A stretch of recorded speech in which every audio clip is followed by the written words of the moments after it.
Samahan ninyo akong i-freshen up yung enclosure ni Artemis or ni Moldy. First things first, tanggalin muna natin yung kanyang favorite na perch, itong driftwood na favorite niyang tambayan. And then, slowly, I know some people are afraid of snakes, pero never niya pa akong kinagat. As in, ever. Medyo naantok pa siya. At saka parang pre-shed din siya ngayon. So, mainit ang ulo niyan. Masama pakiramdam, kaya dahan-dahan lang. Tapos tatanggalin na natin yung kanyang hides. Meron siyang dalawa. I was making sure na walang nasasama na isopod. Oh, ayan. Yan yung sample. Hindi yan ipis. And then, yung water bowl niya. Huhugasan din yan. I spot clean lang yung mga clumps ng kanyang wiwi na natira. Ganyan sila magwiwi. Buo na white. Nag-replenish din ako ng lupa at saka ng moss para sa isopods kasi over time nagka-clump sila together just to make sure na may fresh stomping ground si Artemis at saka yung mga isopods na rin.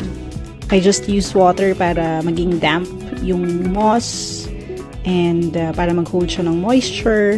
Again, mabilisan lang to kasi nga pre-shed siya, pero I just really needed to do this na.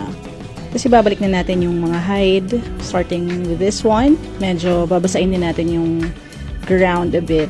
Kasi nga, again, malapit na siya mag-shed. Kailangan niya ng moisture. So, babalik na rin natin to, making sure na nasa loob yung moss. A fresh bowl of water. Tapos yung kanyang perch. Super important to make sure na hindi siya gagalaw para hindi siya maipit kapag naglamyerda siya dyan. Kasi ayokong mangyari yun na mag-latch siya tapos maipit siya. And sobrang hilig niya talaga dyan. As in, alam ko, hindi sila arboreal, pero for some reason, gustong-gusto niya dyan. Lalo na pag nag-work ako. Tapos ito na yung acacia leaves, food for the isopods. And then, uuwi na yung bebe.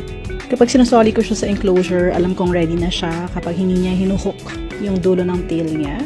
Ibig sabihin na gusto niya nang umuwi or ready na siya mag-explore. Ayan. At dahil iba na naman ang configuration ng konti, excited siya. Okay ba, boss?